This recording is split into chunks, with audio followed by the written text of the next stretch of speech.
अमेरिकेचे राष्ट्राध्यक्ष Donald Trump यांनी भारत आणि अमेरिकेमध्ये व्यापार करार झाल्याची घोषणा केली. म्हणजे भारताच्या पंतप्रधानांनी ट्विट करायच्या किंवा भारतानं त्याची अधिकृत घोषणा करायच्या आधीच डोनाल्ड ट्रम्प यांनी ट्विटरवर हे सांगून टाकलं की भारताचा आणि अमेरिकेचा व्यापार करार हा झालेला आहे. आणि त्यानंतर भारताचे पंतप्रधान नरेंद्र मोदींनी ट्विट केलं आणि 25% वरून 18% टॅरिफ कमी केल्याबद्दल त्यांनी अमेरिकेचे राष्ट्राध्यक्ष डोनाल्ड ट्रम्प यांना धन्यवाद म्हटलेले आहे.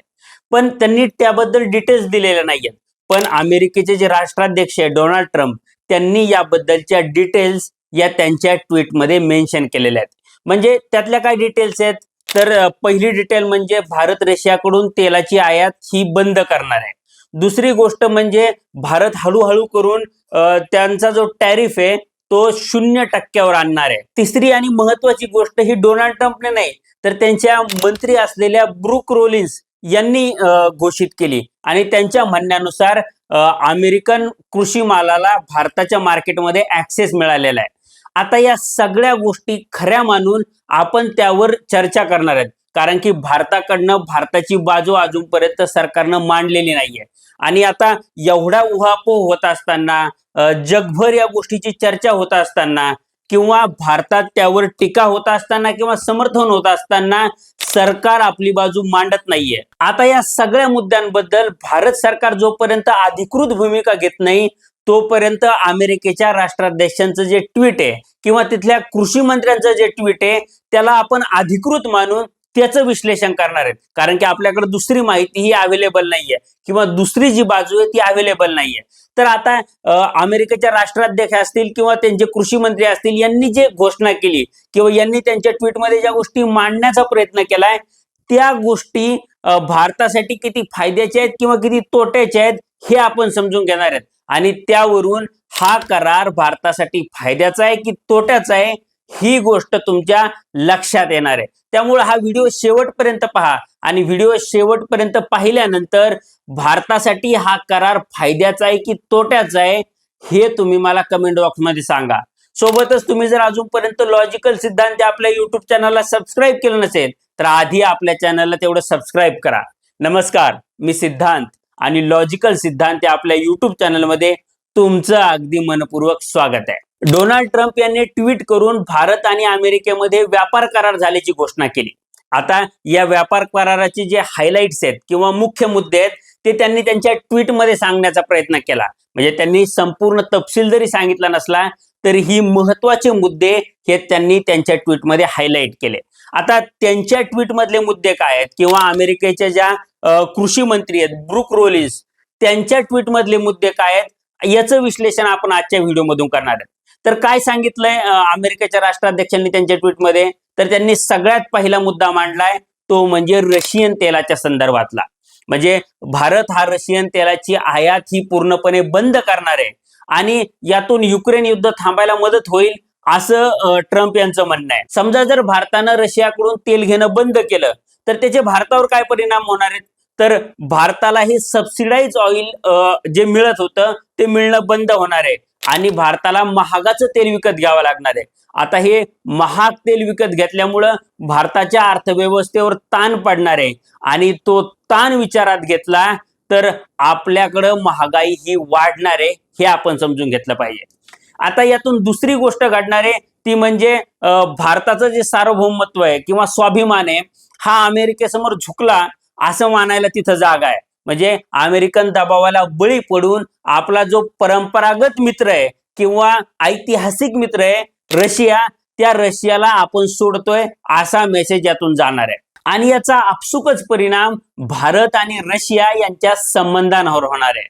कारण की भारतावर ज्यावेळी वाईट वेळ होती त्यावेळी 1971 मध्ये रशियानं भारताला पाठिंबा दिला आणि त्यांनी भारताच्या बाजूने युद्धात उतरण्याची तयारी सुद्धा दाखवली. त्यामुळं अडचणीच्या काळात आपण रशियाची साथ सोडतोय का हा प्रश्न या निमित्तानं विचारला जातोय आणि तो व्हॅलिड आहे. ट्रम्प यांनी मांडलेला दुसरा महत्वाचा मुद्दा म्हणजे भारत अमेरिकेकडून $500 बिलियन आयात करणार आहे.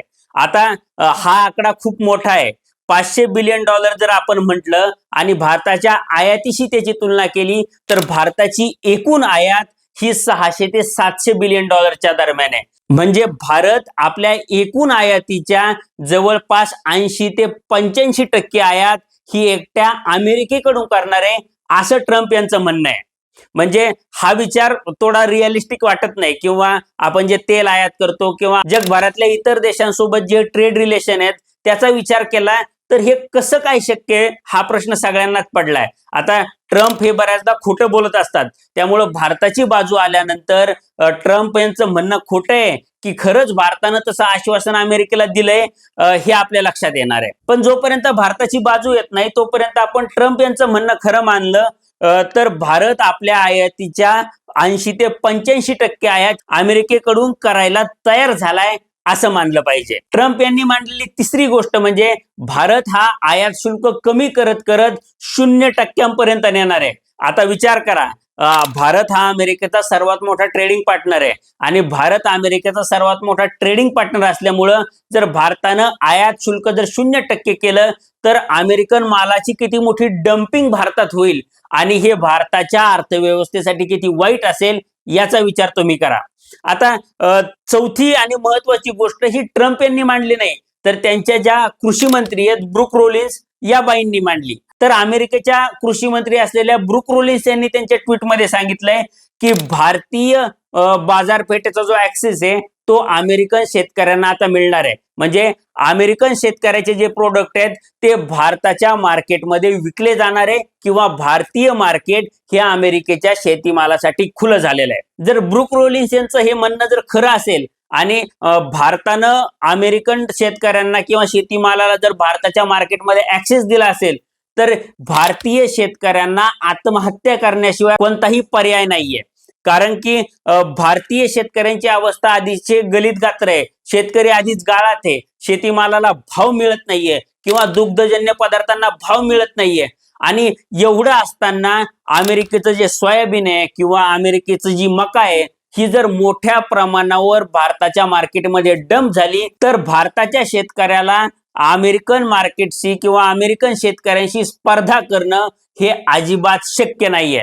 त्यामुळं आपला शेतकरी हा देशोधडीला लागल्याशिवाय राहणार नाही, हे आपण लक्षात घेतलं पाहिजे. आता अमेरिकन शेतीमालाच्या बाबतीत आणखी एक गोष्ट आहे, ती गोष्ट म्हणजे अमेरिकेची जी मका आहे किंवा सोयाबीन आहे हे बीटी पद्धतीने पिकवलं जातं आणि भारतात बीटी पद्धतीने पिकवल्या जाणाऱ्या गोष्टींवर बंदी आहे. आता जर आपण बीटी पद्धतीने पिकवलेल्या गोष्टीवर बंदी घातलेली असली तर अमेरिकन मालाला आपण कसं ऍक्सेप्ट करणार, हा प्रश्न सुद्धा आता समोर आलेला आहे. तिसरी आणि महत्वाची गोष्ट म्हणजे भारतात जर अमेरिकेचे दुग्धजन्य पदार्थ आले तर आपल्या धार्मिक भावनांचं काय होणार. म्हणजे सध्या सरकार हे हिंदुत्ववादी आहे, म्हणजे मोदी मोठ्या प्रमाणावर भगवी शाल घालून किंवा ते चंदन वगैरे लावून मंदिरांमध्ये जात असतात किंवा ध्यान करताना तुम्हाला दिसत असतात. या सगळ्या गोष्टींमधून ते किती धार्मिक हे दाखवण्याचा ते प्रयत्न करत असतात. पण अमेरिकेत जे दूध तयार होतं ते मांसाहार करणाऱ्या गायीपासून तयार होतं. म्हणजे अमेरिकन लोक त्यांच्या गायींना मांसाहार करायला लावतात आणि त्यातून ते दूध तयार होतं किंवा ते दुग्धजन्य पदार्थ तयार होतात. आता जर हा विचार केला तर भारतीय लोकांना किंवा भारतीय हिंदूंना किंवा जे लोक भारतात शाकाहारी आहेत अशा लोकांना हे दुग्धजन्य पदार्थ चालणार आहेत का, हा सुद्धा प्रश्न आपण सरकारला विचारला पाहिजे. बरं, आता भारतानं किंवा मोदींनी एवढं सगळं कॉम्प्रोमाइज करून नेमकं काय मिळवलं, तर त्यांनी 25% जे आयात शुल्क आहे ते 18% आणण्यामध्ये यश मिळवलं. म्हणजे फक्त 7% आयात शुल्क हे कमी झालंय किंवा अमेरिकन टॅरिफ हे कमी झालेत. म्हणजे 25% 18% टॅरिफ आणण्याच्या बदल्यात आपण 0% टॅरिफ करायला सुद्धा तयार झालो. अमेरिकन कृषी मालाला आपल्या मार्केटचा ऍक्सेस द्यायला सुद्धा तयार झालो. म्हणजे आपल्या शेतकऱ्यांना देशोधडीला लावायला सुद्धा तयार झालो. आपला मित्र असलेल्या रशियाकडून जे आपण अतिशय कमी दरामध्ये, म्हणजे जागतिक मार्केटमध्ये जेवढा रेट आहे त्याच्या अतिशय कमी दरामध्ये कन्सेशन मध्ये जे तेल घेतोय ते तेल घ्यायला सुद्धा आपण बंद करणार आहे, त्यासाठी आपण तयार झालो. किंवा आपण अमेरिकेकडून 500 बिलियन डॉलरची जी आयात आहे ती आयात करायला पण तयार झालो. एवढ्या मोठ्या गोष्टी आपण फक्त 7% टॅरिफ कमी करण्याच्या बदल्यात का देतोय, हा प्रश्न आपण आपल्या सरकारला विचारला पाहिजे किंवा त्या मागचं लॉजिक आपण आपल्या सरकारकडून समजून घेतलं पाहिजे. यात राहुल गांधींनी एक आरोप केलाय आणि काय येतो आरोप, तर राहुल गांधींचं असं म्हणणं आहे की अमेरिकेमध्ये अदानींच्या विरोधात जो खटला सुरू आहे तो खटला थंड बस्त्यात जाण्यासाठी किंवा तो खटला सेटल करण्यासाठी त्याच्या बदल्यात भारतानं किंवा मोदींनी भारताची अर्थव्यवस्था ही अमेरिकेसमोर सरेंडर केली किंवा अमेरिकेला भारताची अर्थव्यवस्था विकली, असं राहुल गांधींचं म्हणणं आहे. आता राहुल गांधींच्या या आरोपात तुम्हाला कितपत तथ्य वाटतं हे मला कमेंट बॉक्समध्ये सांगाच. सोबत या व्यापार करारात भारताला कितपत फायदा झाला आणि अमेरिकेला कितपत फायदा झाला, कोण सरस राहिलं, याबद्दल तुम्हाला काय वाटतं हे सुद्धा मला कमेंटमध्ये सांगा. व्हिडिओ आवडला असेल तर व्हिडिओला लाईक करा आणि असेच नवनवीन व्हिडिओ पाहण्यासाठी लॉजिकल सिद्धांत आपल्या युट्यूब चॅनलला सबस्क्राईब करायला विसरू नका. धन्यवाद.